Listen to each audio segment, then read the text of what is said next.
महाशिवरात्री संपूर्ण देशभरात उत्साहात साजरी करण्यात येते। याच निमित्ताने शेवटचे ज्योतिर्लिंग अशी मान्यता असलेले आणि महत्त्वाचे मानले जाणाऱ्या घुश्णेश्वर मंदिरात भाविकांची अलोट गर्दी आज बघायला मिळाली।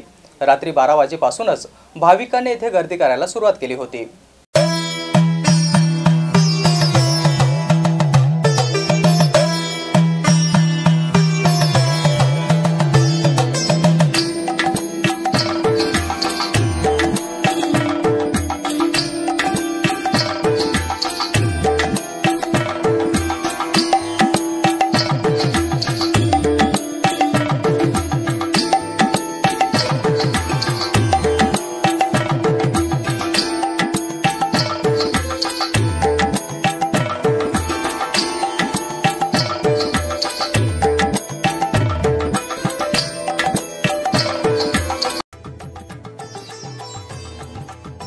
देशातल्या 12 ज्योतिर्लिंगांपैकी एक प्रसिद्ध असलेल्या संभाजीनगर जिल्ह्यातील वेरूळच्या घुश्णेश्वराचं दर्शन घेण्यासाठी आज तमाम शिवभक्त रात्रीपासूनच दाखल झाले आहे। हर हर महादेवाचा जयघोष करत भक्तिभावाने दर्शन घेऊन मनोकामना व्यक्त करतात। अलोट गर्दी या ठिकाणी घुश्णेश्वरांचं दर्शन घेण्यासाठी झालेली असून घुश्णेश्वरांचा जो इतिहास आहे तो पौराणिक असून खूप महत्त्व ज्योतिर्लिंगाला प्राप्त झालेले आहे। तर काही भाविक आपला पूर्ण झालेला नवस फेडण्यासाठी येत असतात। आज या ठिकाणी भाविकांनी आपल्या भोलेबाबांच्या दर्शनासाठी मोठी गर्दी केल्याचं बघायला मिळालं।